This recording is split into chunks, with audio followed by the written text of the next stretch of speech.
Welcome, Bronson Dant. Great to chat.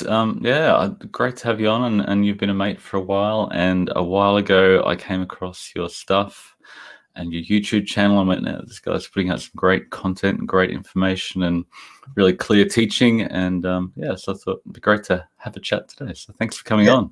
Yeah, I'm on the interview side. Usually I'm asking you all the questions.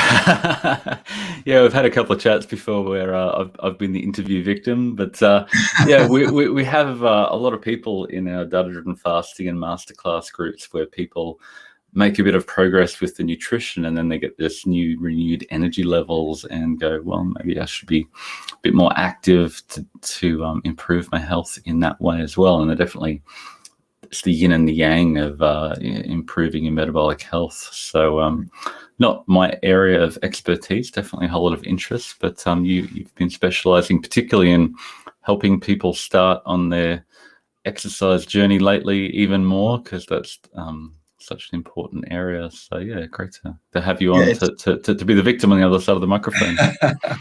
Yeah, I love talking about fitness because I went through that same process, right? So I'm 48 years old now. I didn't really get started on understanding fitness and nutrition, and I really didn't get motivated to make a change. I was very content. I was very lackadaisical about where I was in life. And it took some external pressure and some realization, some kind of wake up moments, a couple of slaps in the face of, wait, this is not really what you want to be and who you want to be and how you want to be and how the quality of life you want to have.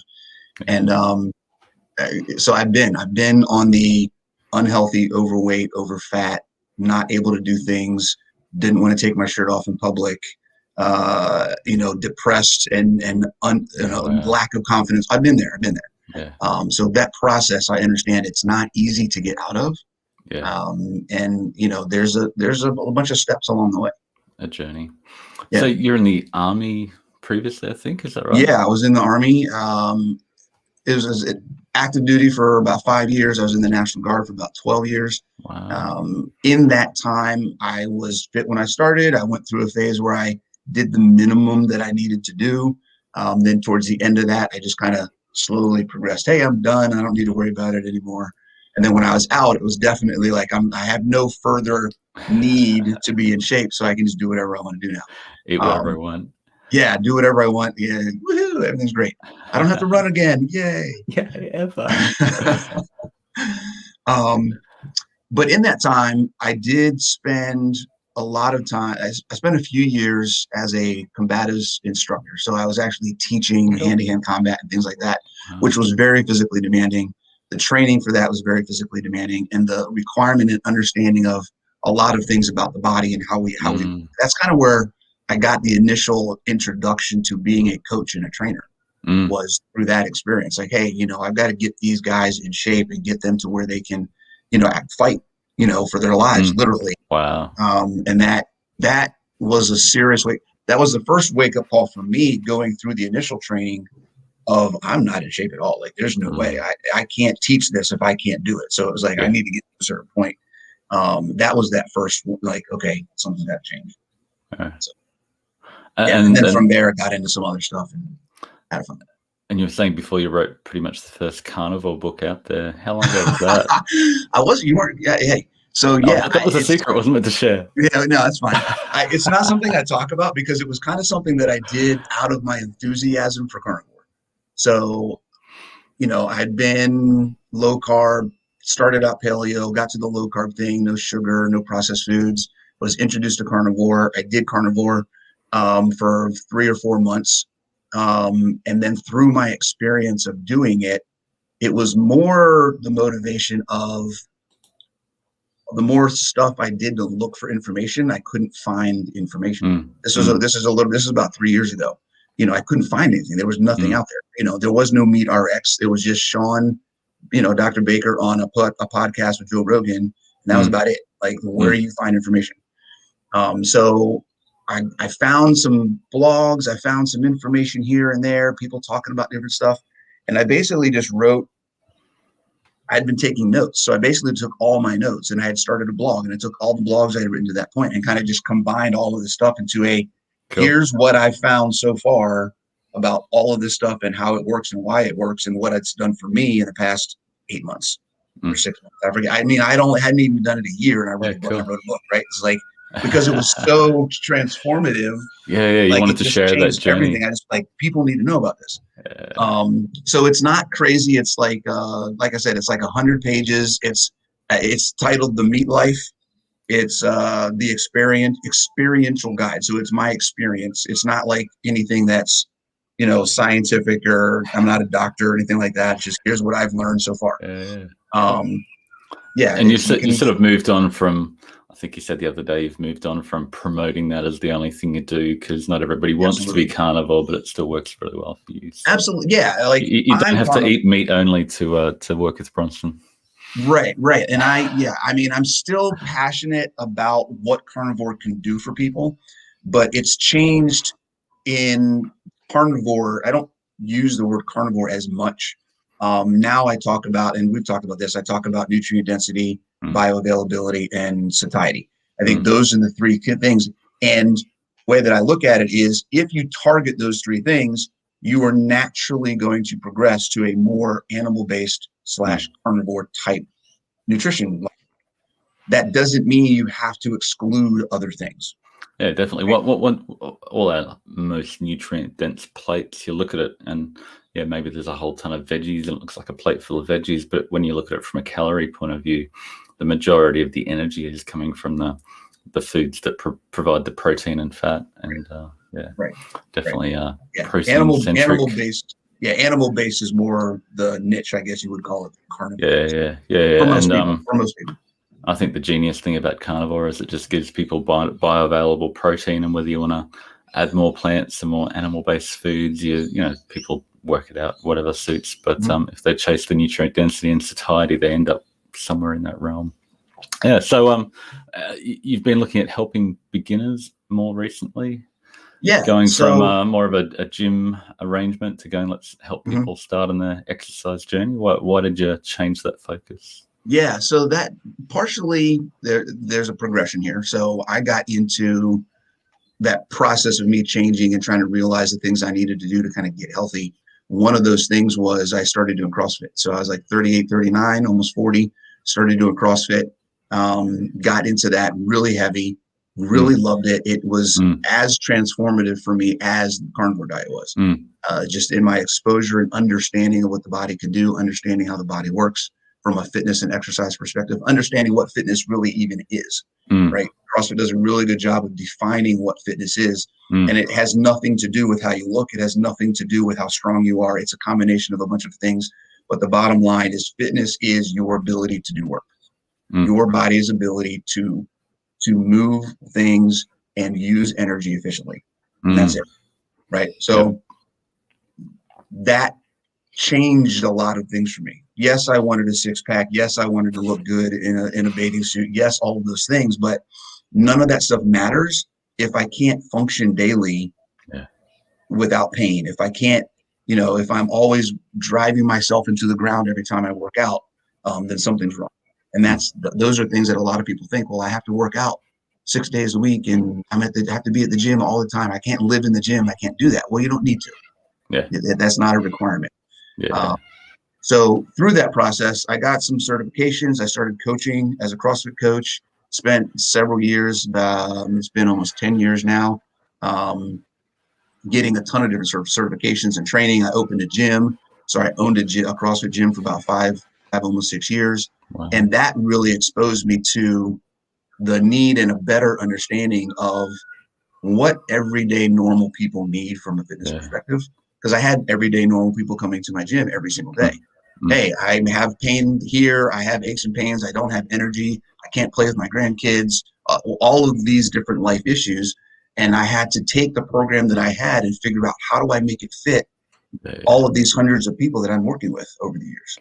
And most of the people we see in our programs are just, trying to, manage diabetes and get off, massive HbA1cs and absolutely hugely elevated blood sugars and a lot of obesity. And you can't go, well, here's a, what of the day, let's go and do AMRAP, and they blow their brain and just give up and don't come back tomorrow. So yeah, you can use a lot of the same concepts and methodologies within functional fitness and different types of programs, but you have to to structure it and give people an option, a way that they can make it fit their lifestyle. So it's possible to do, a CrossFit workout. Let's call it a CrossFit workout, but it won't look like what you're expecting a CrossFit workout to be if I'm doing it versus if someone who's 100 pounds over fat or has type 2 diabetes or whatever other issues they're working with. They've been on the couch for the last 5 years and haven't done anything.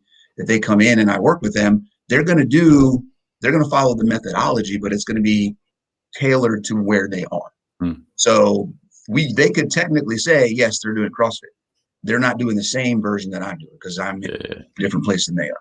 Yeah, and we'll talk more about how you can tailor exercise to your current situation. So to build on the topic of why is exercise is about, the goal is to burn energy efficiently. Why is exercise important? Is it just to burn calories so you can eat more, or what's the goal? Every time you exercise, more donuts. Just eat whatever calories you burn and you're good, right? That's how it works, because it's all about calories. And I entered into a chronometer, and therefore I can have that donut. Right. I burned 300 calories, so I can have 300 more calories today. No, that is not what it's about. So we had notes that we're sharing back and forth between here, and one of the things that when we talk about fitness, the definition of fitness is basically being able to do work, increasing your body's ability to do work. Basically, your mitochondrial capacity to burn energy, you to can't efficiently burn energy, and you need to train your mitochondria, your muscles, your little powerhouse in your cells to efficiently use that energy. Right. Like you can fuel your car with the best fuel. You can give it the best oil. You can give it the best transmission fluid. You can do all of that stuff. But if the seals in your engine are bad, you've got tires that are dry rotted, you haven't changed your brake pads in forever, what good is that going to do you, right? Like it doesn't help. So that's the equation, right? You can fuel your body fine, but if you're not making your body get better and actually use, because that's what we're created to do, right? You look at cavemen, we talk about paleo and cavemen, and back in the days, when we had to fight to survive, survive is an action word. If you're not doing something, then you are not living to what our genetic potential or what we're supposed to. We're supposed to survive. And it's hard to think about that because we don't have to fight to survive anymore. Yeah. Right? We don't have dinosaurs like chasing us. Those little humans in Wall-E who are just getting fed everything and moved around. Yeah, and it's like, wow. And if you're not growing, you're dying, basically. I love that. Absolutely. I say that all the time. Yeah. If you're not growing, you're dying. So you can improve your health markers, right? You can improve the numbers on a sheet of paper by changing your diet. Yeah. If you don't exercise and increase your body's ability to do work, you are not improving your health, right? You're not. If you can't do things, you're not healthy. Yep. That's why exercise is important. Bottom line, it's the fat burn and the body composition and all that other kind of stuff. Those are pluses, right? Those are great. If you get fit, you will look fit. But if you are not able to do work, if the quality of your life is not being improved because you can physically do more things, then you're missing out on everything. That's what it's all about. And the benefits come with just feeling better, looking better, feeling better about yourself. Mood, depression, sleep, all these things come together, and it's worth the investment. I love Gabrielle Lyon has been talking about muscle-centric medicine and banging on about your muscle is the biggest endocrine organ in your body, and forget your liver or your pancreas or all these other organs. If you don't have enough lean mass to burn the energy you're eating, you're just gonna fill up with energy and become energy toxic, and that's where insulin resistance and diabetes and everything start. So everybody wants to know. I love her stuff because she's like one of the only people that talks about protein and lean mass, and I'm like, that's where it's all about, because it changes the conversation, and this is where my focus has been lately. Changing the conversation from burning fat helps people understand that it's about addition, not subtraction. When you think about burning fat, then the whole conversation becomes reduction, restriction, taking things away, mental strength, mind over matter, blah, blah, blah. Screw all that. Let's talk about how can we build muscle. Yeah. What can we do that's more in adding to our life? I can eat Yeah. more protein. I can eat more food. I can lift weights and do more things. Yeah. And then all the other stuff, my body composition, my health markers, all that other stuff, as a result, is going to change. Yeah, So we see I love a it. lot of people trying to restrict and fast more and cut calories, and they just, the metabolism slows, and you can't stay there. You can't stay cold, hungry, depressed, low libido. You're not going to stay there forever. And as soon as you go, well, screw this, I need to eat, you're just going to go for the most energy dense, hyper palatable things you can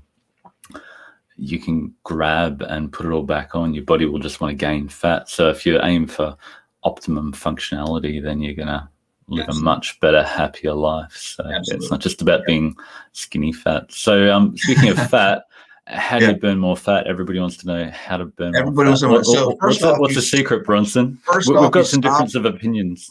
Yes. First off, you stop worrying about burning fat.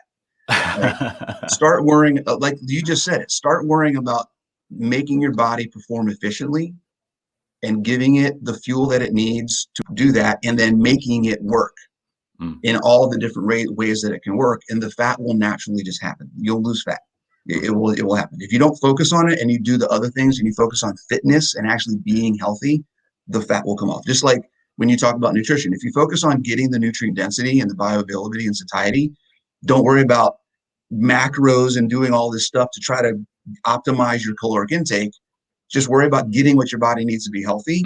Then the other stuff you get healthy. Hey, look. I love it. Right. So when it comes to fat, when it comes to the way that our body burns fuel, because when we are, let's focus on that for a second. When we are talking about burning fat, what we're doing is we're talking about burning fuel. So there are actually 3 ways that your body burns fuel. And when most people talk about fat burn, they're talking about the pathway that we call the oxidative or the fat burning pathway. And that is slow cardio, conversational cardio. I'm going to get on an elliptical or treadmill or ride a bike for 45 minutes or an hour. I'm going to maintain a heart rate that is, like you had in your notes, what is it, 150 minus your age, something like that, where my heart rate is elevated a little bit, it's working, and my body is using fat primarily as the fuel to keep me going. And that is great. The issue with that, and the one detractor I have for that is the return on investment for that is very low, right? There are millions of people around the world who have been on an elliptical every day for 45 minutes for 20 years, and they are exactly in the same amount of shape as they were before, because there is nothing in that process that increases their lean mass, increases their resting metabolic burn, or any of the other stuff. It doesn't do anything to change their body's daily demand for energy, right? They have to do it in order to burn. And then they do it so much, they get to a point where it's not doing any more than normal because they've worked that system so much, it just isn't going to help anymore. So the return on investment. The balance is there between resistance training and strength building and building your muscles and your fat burning system. That I often swing to just jump in the gym and lift as heavy as possible, and but you can just get big and strong, but big and big and big, and you're not.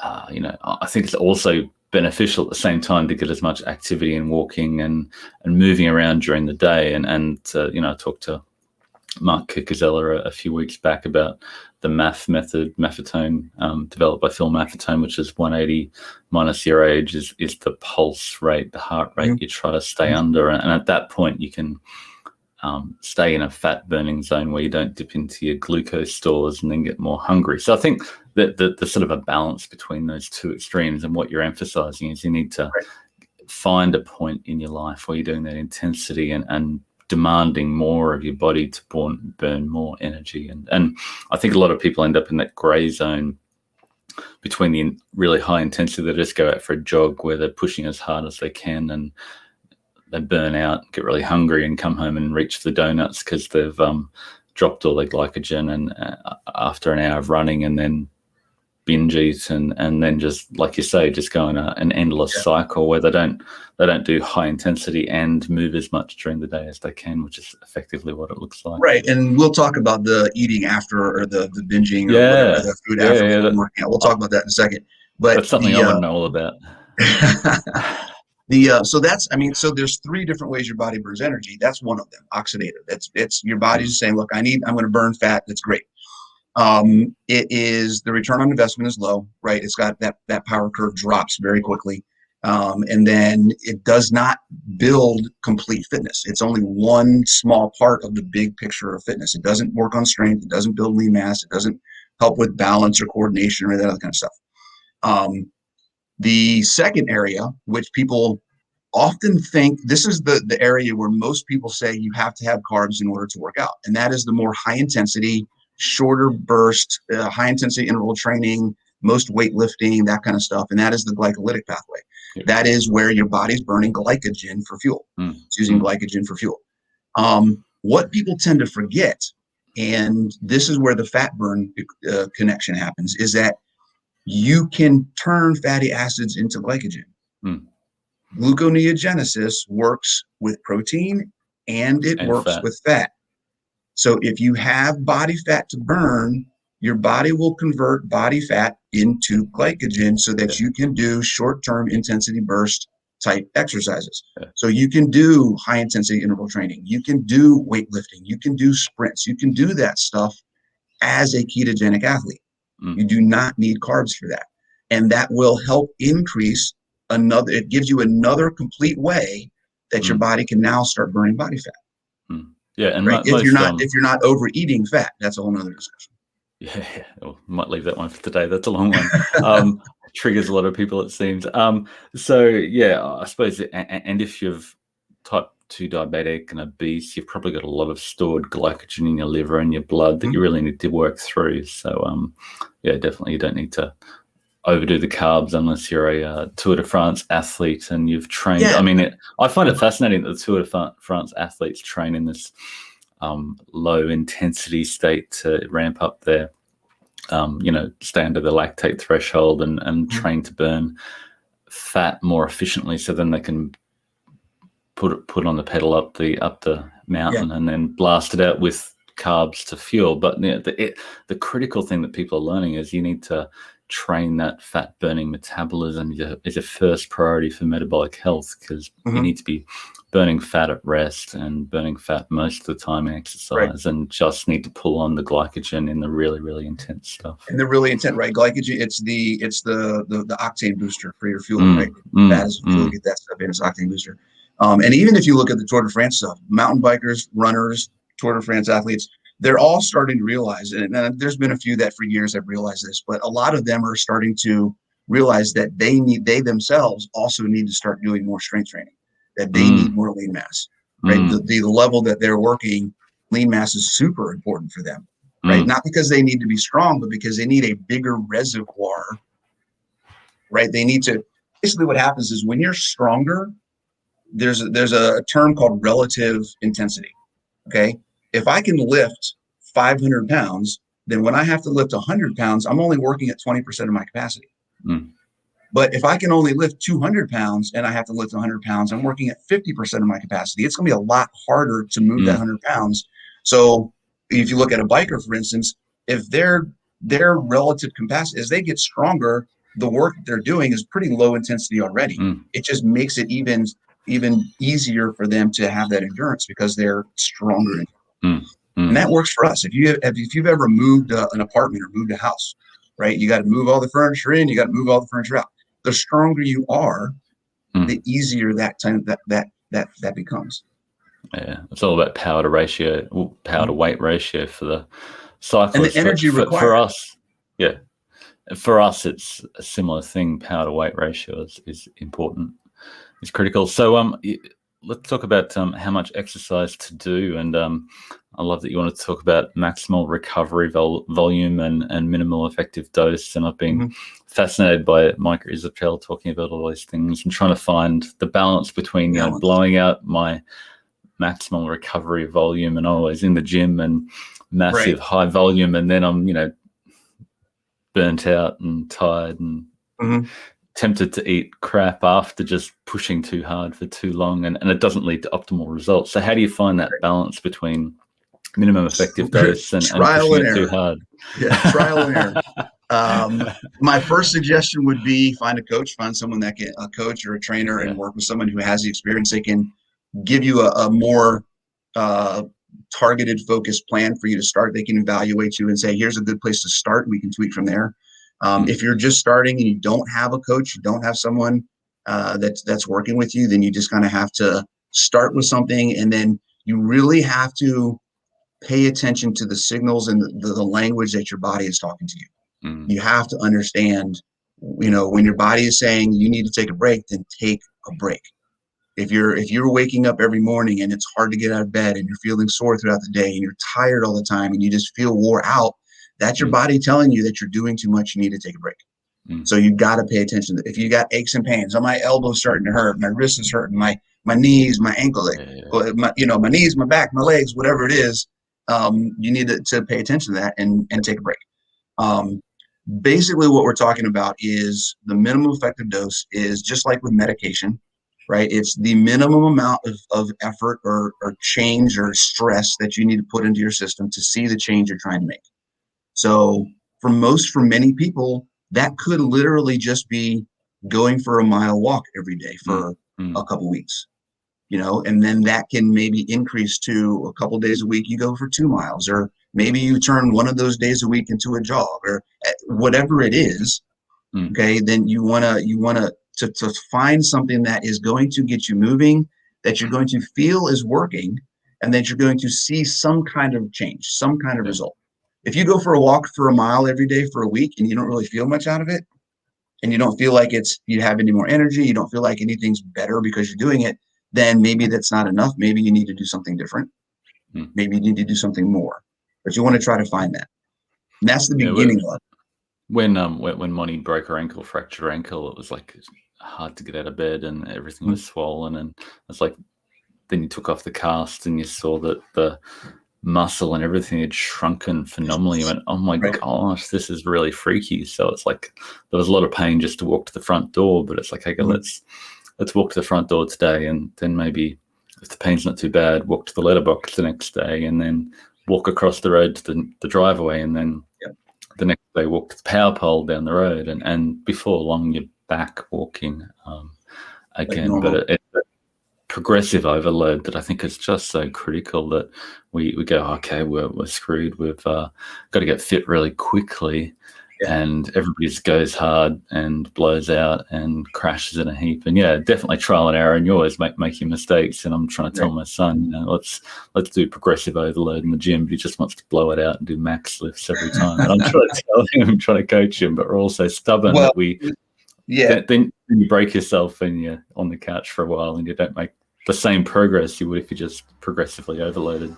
And that's where maximum recovery volume, the other half of the equation, comes in, because you don't improve while you're working. You improve when you're not working. But you have to start with adding a stress or an intensity level that tells your body it needs to change. So you have to work out hard enough, minimum effective dose. You have to work out hard enough to tell your body, I need to make a change so that I can do this again next time easier. And then you have to give your body time, recovery, to make that change and get better and heal and repair. And then you can do it again, but you should be able to do it again a little bit harder, a little bit faster, a little bit longer, whatever that level, whatever that point of intensity you're trying to target is. And then that's where progression happens, is during the resting time, not during the working time. So what sort of things do you measure that you're actually progressing? So when we talk about intensity, basically we're talking about time, how, whether it be how long it takes you to do something, or how long can you do something. So I have a set amount of work. I can do all of this work in 10 minutes, or I have 40 minutes. Can I consistently work for 40 minutes without stopping? Right. So that would be one measure. Time is a measure. Weight is a measure, as always, right? How heavy can you go? How many reps of a certain weight can you move? Whatever that may be. Speed, how fast can I move? Can I get from point A to point B faster today than I could a month ago? Right. That would be another one. Those are probably the three main ones. The other one that is a little bit more advanced would be complexity of movement. And that's one where when we talk about that, we talk about having a coach or trainer, someone who's actually helping you with technique and tweaking the things that you're doing. So going, going from maybe a basic kettlebell swing to a one-arm kettlebell snatch, right? If you can do a kettlebell swing and you get to a point where you can do that fine, the next level of skill would be a kettlebell snatch. So learning how to do that shows that you have an improvement in coordination and balance and shoulder stability and some other things. So it shows progress there. Yeah, I started out with kettlebells a few years ago. My dad got me into it and got a whole array of kettlebells downstairs. They're a whole pile of fun in there. If you get stuck with only having to have one piece of exercise equipment, make it a kettlebell. Yeah, they're brutally simple, and the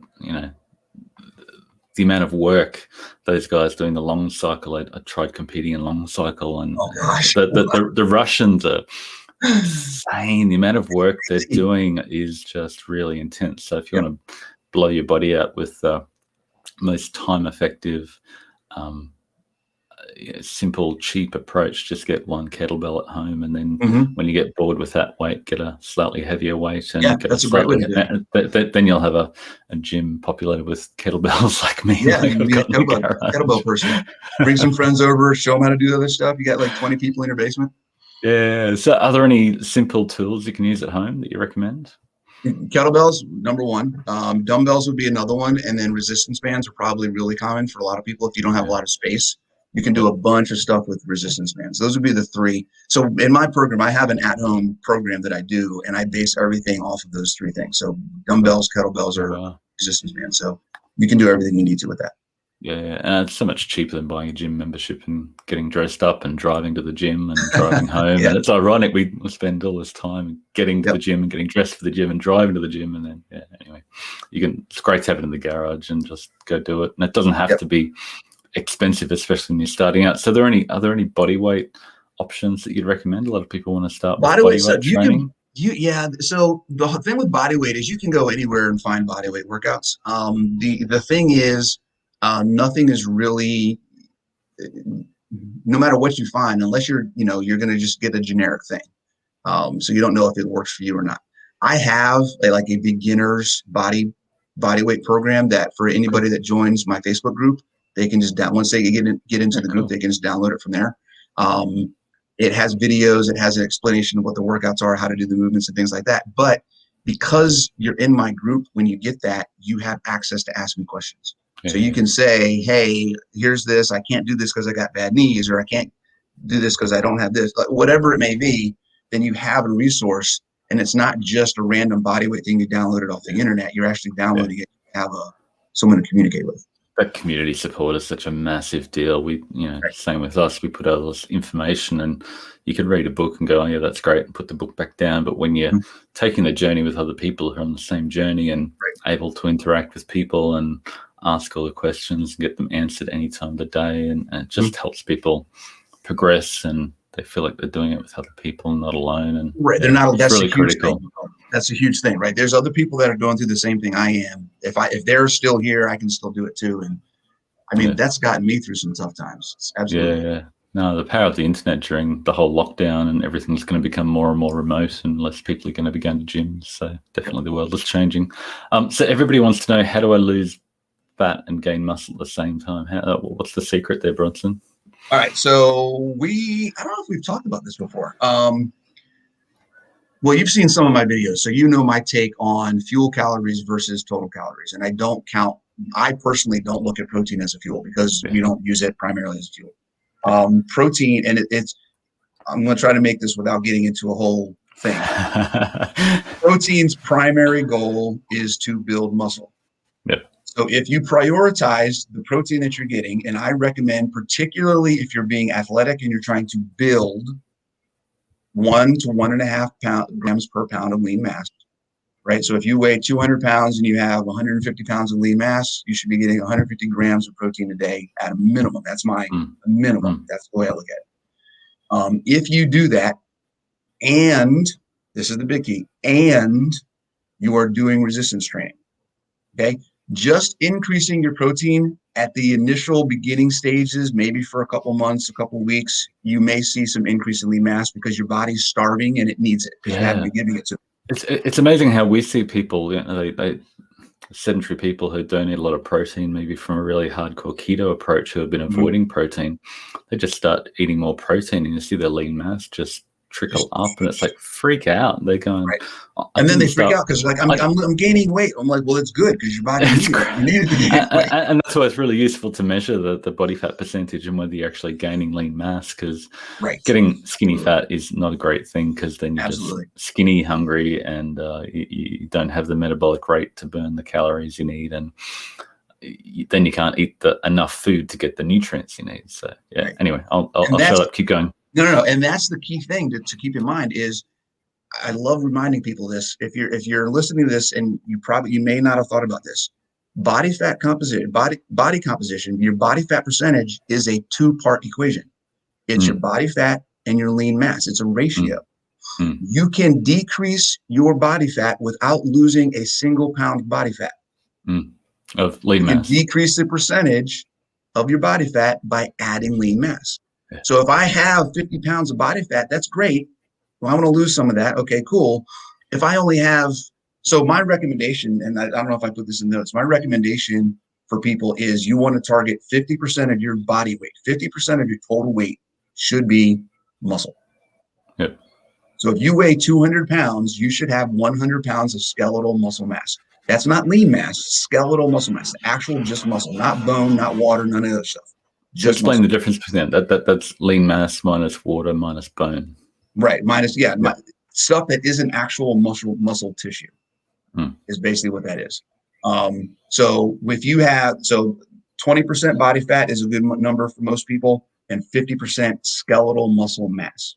Yeah. Right. So if you're at 30% skeletal muscle mass, when you get your in-body, your DEXA or whatever it is you're doing, that right there, and it's easier to build muscle if you're low than it is to burn fat, because it's not about adaptation. It's not about doing extra things to like get your body to burn more and whatever else. Just eat more protein is step number one. And like you said, just eating more protein, your body's going to go, I've been looking for this. This is awesome. Finally, you're feeding me.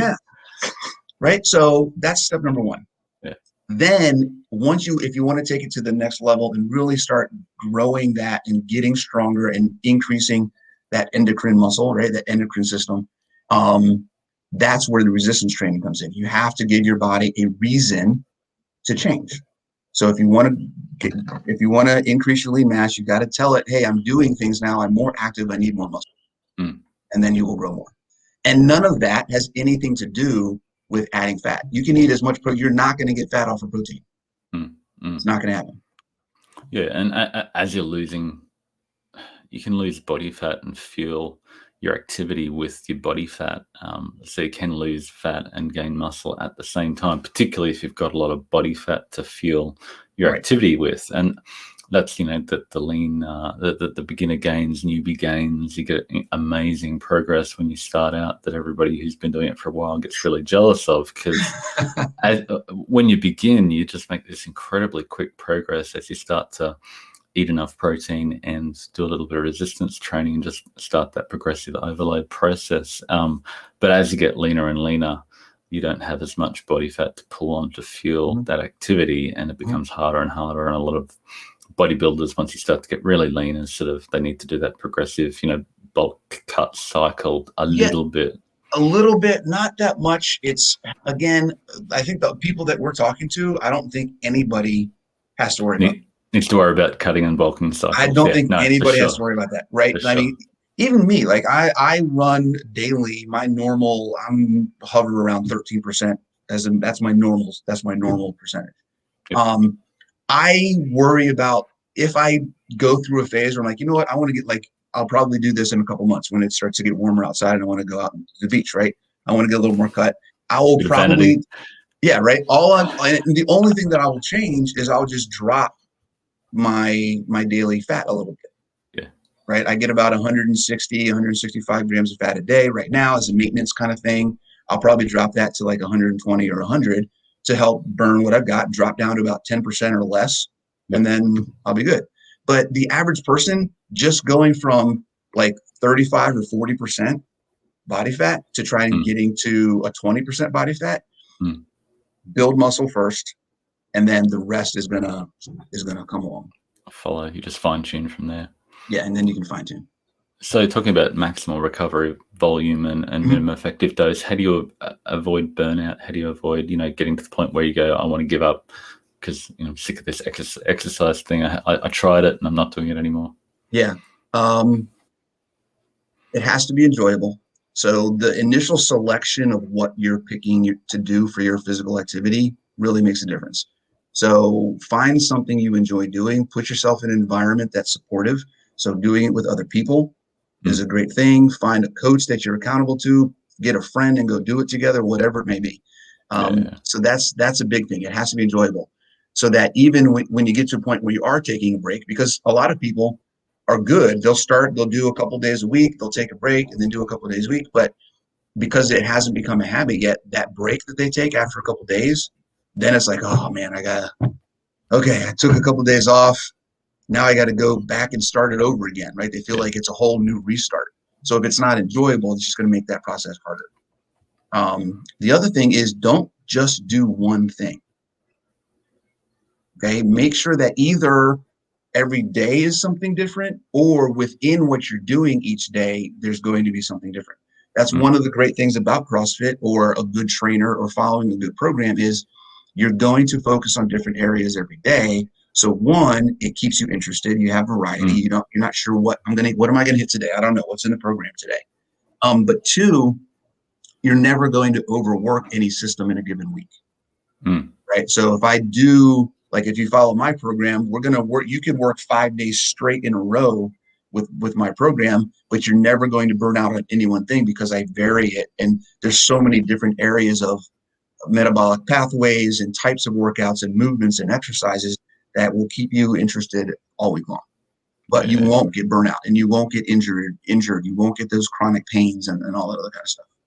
Yeah, definitely. And we talked about progressive overload. Can you explain that concept? Why is it important? Yeah. So that's basically making things harder every time. But only a little bit. Make it harder. And I say making things harder every time, and that's really kind of a non sequitur because it's not necessarily every time. Maybe it isn't every time. Maybe it doesn't mean that every time you go to the gym, you make something harder. Maybe it's on a schedule, a macro cycle or a micro cycle. Maybe it means for 3 weeks, you do the exact same workout until you feel like that workout is not as hard as it used to be. And then you can make it a little bit harder. Right. So it doesn't have to mean every single time. So because people get this in their mind, like if I go to the gym 3 days a week and then I have to make it harder every time I go in a year, I'm going to be doing, but I can't progress that fast. Like the idea of making things harder every time is just overwhelming. So that's one of the things, that's where variety comes in because there's so many different things that we can work.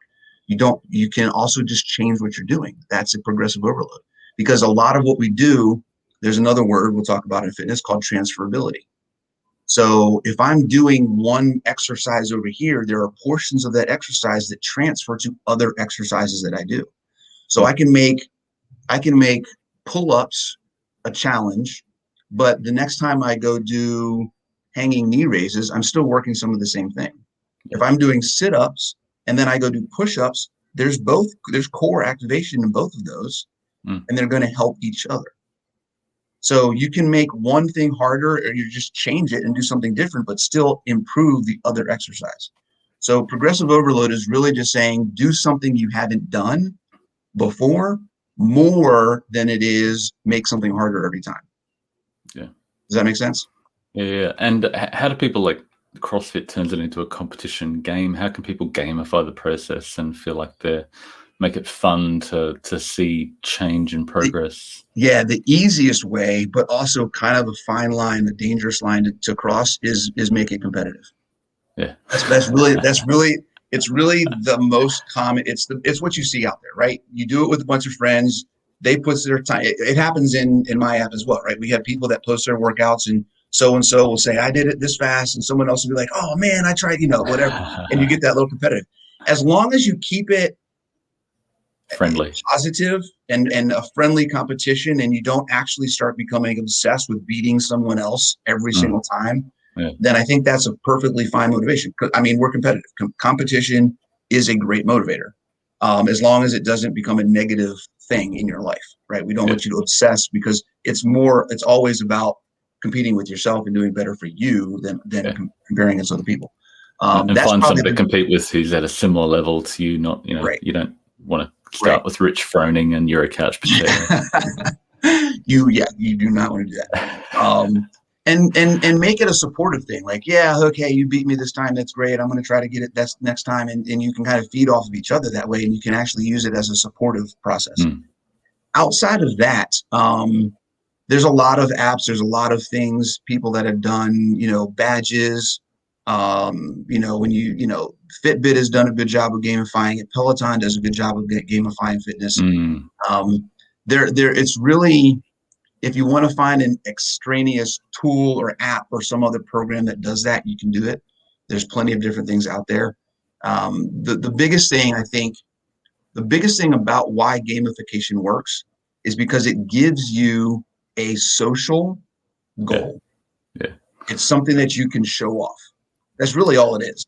That's really what it is. I've got a badge. I got a thing. I can I'm going to post it. I'm going to share it, whatever.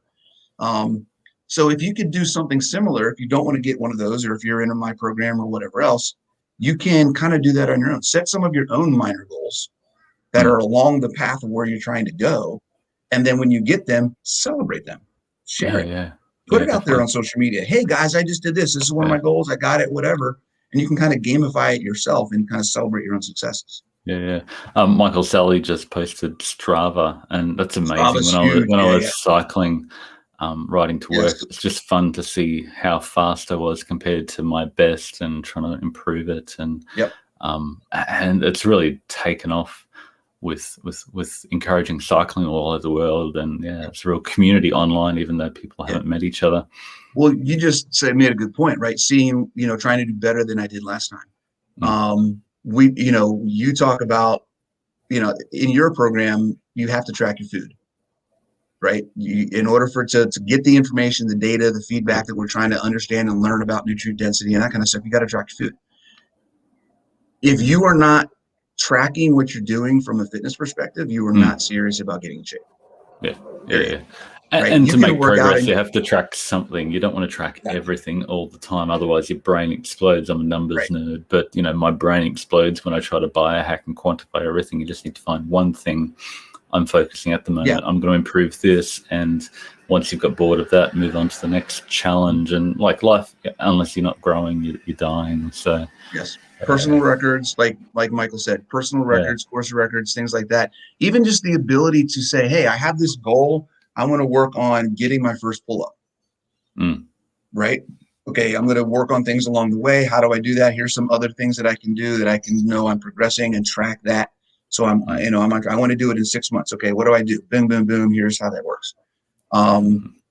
So you've got to have some goals. You got to track some things. And, if you're not doing that, you don't know how you don't really know where you are. Yeah, I love how you mentioned celebrate before. And I've been reading BJ Fogg's Tiny Habits, and he's big on, he's going to floss one tooth and then celebrate it and go, I did that, and do a stupid, outward celebration of find a way to scream and yell about this one stupid little thing you did. But once you feel good about what you did, it becomes addictive, and then you want to do more, and then you find yourself at the gym or doing that one thing more and more and more until you're addicted, and then you're trying to go, how do I stop and not overload and not do too much and not burn out? So that's sort of the balance you want to find, is where you love doing it and you want to turn up again because it gave you that endorphin hit and you love doing it. Another thing I wanted to mention is just, I've been, during my day job, I'm a massive fan of active transport, whether that be cycling or walking, and I'm involved in planning for cycling paths and getting them rolled out. Cool. And cycling is massively important, and so is walking, and just find a way to integrate walking or cycling or something that doesn't involve your car to get where you need to go every day. And if you can just incorporate some way of, not using the automobile wherever you can, it's changes your life. You look at Arnie, he's still cycling around LA. He could probably afford to buy whatever car he wanted, but he's on his bike, Mm-hmm. Smart people know how to keep fit and active. So hunger with exercise, I know that's something with me. When I push hard, you have different cravings. How do you play the mind game when you want to eat, mine is, peanut butter and yogurt or whatever to refeed and get the energy back in? You don't want the tuna and kangaroo after you've had 250 grams of protein. Why not? Because your body's going, I can't turn that to energy. I need to refuel all my body. But you've got plenty of energy. If you're 15% body fat or higher, you've got the energy. Yeah, it's there. So there's no need to supplement with more energy. Just eat more protein. Yeah. I know people don't want to hear that, right? I know, right? So when I do my workout, I come home, I work out for an hour and a half. I come home and I eat a pound and a half of ground beef with some cheese. That's it. Now there's some fat in that, so I'm going to get some exogenous ketones. I'm getting that exogenous fat, but the focus is the protein because I want the protein. Why do I want the protein? There is an insulin response to protein. The difference is it's pushing BCAAs into my system, not fuel. Right. So I've just worked out. I want to repair and rebuild. So I want BCAAs. I don't want more fuel. I've got fuel. Yeah. So I don't want that insulin pushing fuel in my body. I want that insulin pushing the building blocks to make me better and stronger for the next workout. I think the important thing I learned from Ted the other day is that you need to front load your protein. So you're never quite sure what your body wants when you're hungry. So make sure first up in the day, you get all your protein. Always. And once you've covered up in your protein, then, maybe you can backload with some carbs if you've been really active, but you've got to make sure you get the mega protein dose at the beginning of the day. Or you probably would never, most as you're about to say, most people backload with carbs. But no, I mean, if that's the case, that's fine. If you feel like you need the carbs, I'll just say that in my experience, there is not a single normal average person, even athlete, even a CrossFit, someone like me who's been in CrossFit for 10 years, that I've seen really needs carbs at any point in time, if they're over a certain percentage body fat, like 15 to 20% body fat. That doesn't mean there aren't a lot of people out there who don't feel like it helps them and they don't have a negative effect from it and they feel like it gives them energy and whatever else. That's awesome. That's cool. If that works, if you feel like that's working for you, then that's fine. Do that. But the protein prioritization, first thing in the day, you need to have some protein. I totally 100% agree with that. And I always also suggest that the first thing you eat at every meal is all of your protein. Always eat your protein first, because you will eat the other stuff less if you do it that way. If you eat the other stuff first, you're going to eat less of the protein, and that is the opposite what you want to do. That's an awesome tip. Let us know anybody who's got any other comments and the questions. But yeah, no, I think we've covered a lot of really cool stuff. Any other tips or tricks or hacks for you can think of that we haven't covered? So when you're getting started, there's a lot of people. So in the keto space, we've talked about this morning. In the keto space, there's a lot of fitness folks out there that their focus is more on recomp. Their focus is more on looking good, or they have a background in powerlifting or bodybuilding or whatever else. I don't know that many people out there that actually have experience hands-on with people who are just getting started, who are worried about being functional and improving their quality of life. So for anybody that is interested in how can I learn about what I can do, what you can do in your life to improve your fitness, follow me. Right. I'm just gonna say it. That's what it's about. Shameless plug, and highly recommend all your YouTube. Because I don't care about how you look. I'm not trying to get you a six pack. I'm not trying to get you big muscles. I'm not trying to make you like me. Right? Because you may never want to be like me. You may just want to be able to go play with your grandkids for a day and not feel like crap for 2 days afterwards. Right? That may be your only goal, and that's awesome. So that's really, I mean, there isn't,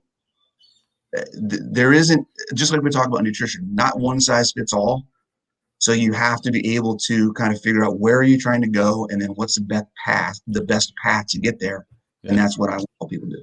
Yeah, and definitely agree. Like most people are focusing on the young, buff, skinny, shirt off, big butt, whatever is trending on Instagram. But really, where all this comes in as critically important is the longevity. And I keep saying I want to be able to wipe my own bum for as long as I can. Yes. Once I can't feed myself, I can't do my own toileting. Once I can't walk around, once I fall over and break a hip and never get out of the hospital system, you're screwed once you get to that point. Your life is effectively over. You don't have a life that's really worth living. And ideally, you can have the metabolic reserve, the muscle you build now. I keep thinking as my motivation is what's going to get you through when you're 70 and 80, and not just prevent diabetes, but keep you mobile and keep you, what kills us is just when we end up in a recliner in the old people's home and everything just goes downhill. They feed us crap, cheap food and give us a bit of medication and wait for us to die. And like, if you can postpone that point for as long as possible by eating well and being active and building metabolic fitness, I'm all about that. So yeah. So where can people follow you? What's the best place? Well, so the place that I'm really trying to focus on right now, because I can give people a lot more actual pertinent information, is my Facebook group. So if you go to Facebook and you just look up the Apex Health and Fitness is the name of the group. That's where you can get into my group. That's where you can get the Bodyweight program. That's where I put a lot of information. I do a weekly live in there as well. So every Tuesday evening at 7 p.m. Eastern time, I pick a topic and I get on and we talk about different fitness, things. I'm also on Instagram at Bronson Dant 72. If you want to follow me on there, those are probably the two best places to get it. Yeah, no, and highly recommend all your YouTube stuff as well. Yeah, really and great and information. I always forget about the YouTube stuff. Yeah, you're all about oxidative priority and diving in deep of all the metabolic pathways and how to use protein, and it's fantastic. So really, more power to you. Doing a great job and keep it up. Absolutely, and man. Thank you for coming on to have a chat. And thanks everyone I love it. for listening. Do this anytime you want. Yeah, we both love talking about this stuff forever. So thanks so much, Bronson. All right, man. Take it easy. See you guys. Nice meeting y'all.